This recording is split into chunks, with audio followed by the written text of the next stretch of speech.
Queridos amigos, estamos iniciando con la palabra del Señor. Estamos ya en este martes 11 de agosto. Allá es en este día ya celebrar ahí Santa Clara de Asís, también fundadora, ¿verdad?, de todo y el seguimiento de las clarisas, de las franciscanas. Queridos amigos, hoy a través de la profecía de Ezequiel, capítulo 2, versículos 8 al 3 y luego el versículo 4.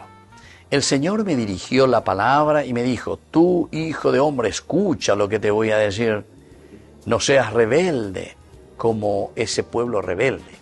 Abre tu boca y come lo que te daré.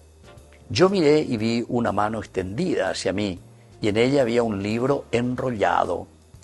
Lo desplegó delante de mí y estaba escrito los dos lados. En él había cantos fúnebres, gemidos y lamentos. Él me dijo: hijo de hombre, come lo que tienes delante, como come este rollo, y ve a hablar a los israelitas. Yo abrí mi boca y él me hizo comer ese rollo. Entonces me dijo: hijo de hombre, alimenta tu vientre y llena tus entrañas con este libro que yo te doy. Yo lo comí y era en mi boca dulce como la miel. Él me dijo: hijo de hombre, dirígete a los israelitas y comunícale mis palabras. Queridos amigos, ¿qué mensaje es lo que nosotros tenemos que proponer a los demás? Upeala dice añade. A ver, primero le dice: escucha lo que te voy a decir.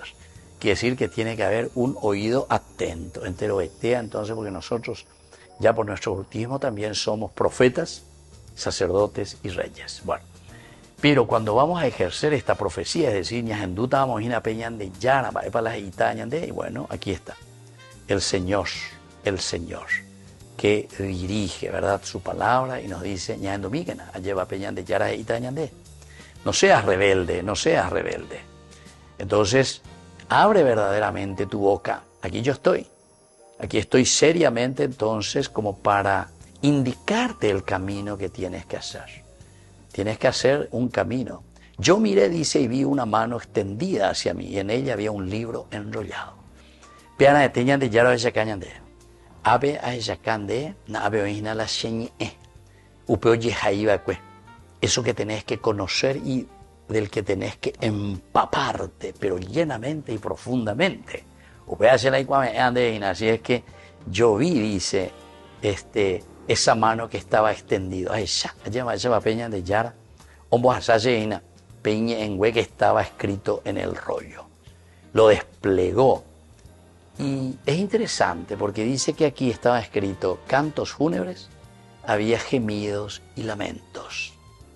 En este momento, el Señor le está haciendo leer cosas no tan lindas, porque ya tengo que poner la gemido, llantos, a lamento, la ña en uno, da le gusto pa. Imagínate otro canal ya de dañan de allá. No, no se usted dice pea ave hase ave que pea que amor mira y pon ahí ya mañana de enseguida. Dañan de usted. Pero el Señor insiste y me dice: come lo que tienes delante, ese rollo, y ve a hablar a los israelitas. Es decir, comer ese rollo, llanto, gemido y todas estas situaciones de tristeza, quiere decir empapate, que ve y pupea lleva en esta situación, encarnate en esta realidad, querido profeta. A la profeta que siempre hoy hace una lectura de la realidad, porque después de leer esa realidad, queridos hermanos, va a poder predicar, anunciar y profetizar lo que el Señor le está diciendo. Y él está mirando cantos fúnebres, gemidos y lamentos. Entonces ahora le dice: bueno, hijo de hombre, uña debe, empapate de eso, alimentate, hace parte de tu propia vida. Y dice: bueno, hice eso, alimenta tu vientre y llena tus entrañas con este libro que yo te doy.